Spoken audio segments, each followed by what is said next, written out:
Open!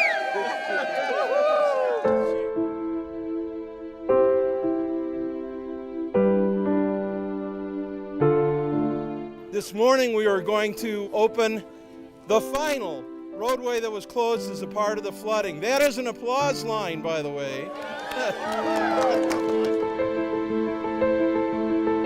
I hope the legacy that we leave from as a department is that CDOT stepped up.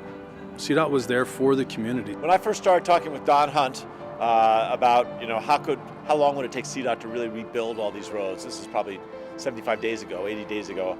Literally while it was still raining. The notion that we could actually get all the roads open by December 1st we knew it was going to be a huge stretch. Today's been a great day. I've been looking forward to this day. We always were focused on December 1st.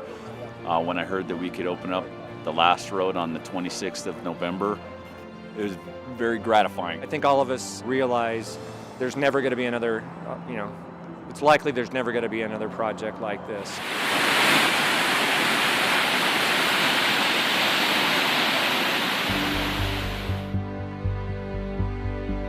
When you think about the event on September 11th into September 18th, the maintenance crews that stepped up in the beginning, not one loss of life on our roads because their due diligence, their knowledge, they got out there, closed the roads in time, they protected, they evacuated people. Came through town and the water was coming over bridges. What the plan was at that point was to use our big trucks to get the swift water rescue teams around. Once the National Guard got here, we helped them up at the schoolhouse with evacuees. The people with medical issues, we loaded trucks and helped them get out of here. Things look good from the roadway surface, but when I went upstream a little ways, noticed that 30 feet of embankment was washed out behind the abutments. So the road was just kind of hanging in the air. Got a hold of some other maintenance guys and we got that closed pretty quick. We had a lot of debris start to build up in structures. So that was our first response, was to get the debris removed to relieve the pressure off some of our bridges. I remember one point, and it still kind of gets me, but just coming around the corner and just seeing no highway at all. So just where it had scoured down the bedrock.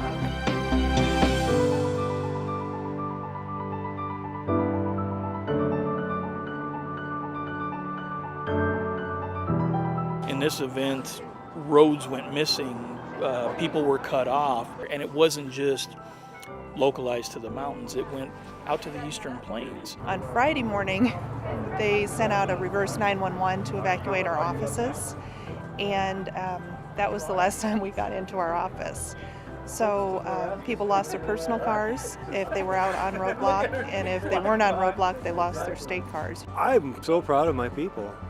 I mean, I think we lost our offices.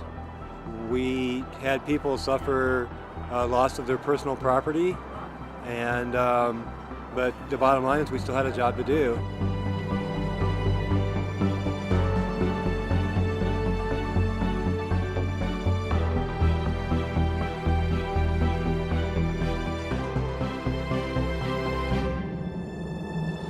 Well, we got all the contractors on board. We assessed which direction we needed to go and how to procure those contractors and figure out what areas were the most damaged so we could get people responding there first. For 2 to 3 weeks after that, we were running 7 days a week, 15, 16 hours a day. And then what was really neat about it is we had volunteers from all over the state. We had volunteers from Grand Junction, we had volunteers from Durango, Alamosa. So you had people that never worked with each other before, and everybody came together and just became a cohesive team so quick. That was the impressive part. We had a lot of people in motel rooms for periods of time, and then once they got done with the flood at the Front Range, they had to go back home to the eastern where their areas was being impacted. Driving through the neighborhood, seeing what had happened to the office, seeing all of the neighbors out there, they'd lost everything. They'd lost their homes. Thank you. A lot of people, town people, have been stopping by and telling us thank you, and just everybody, the whole town. I had a young mom and her daughter run up and hand me a bag of cookies with a label on it that says, "You are our hero."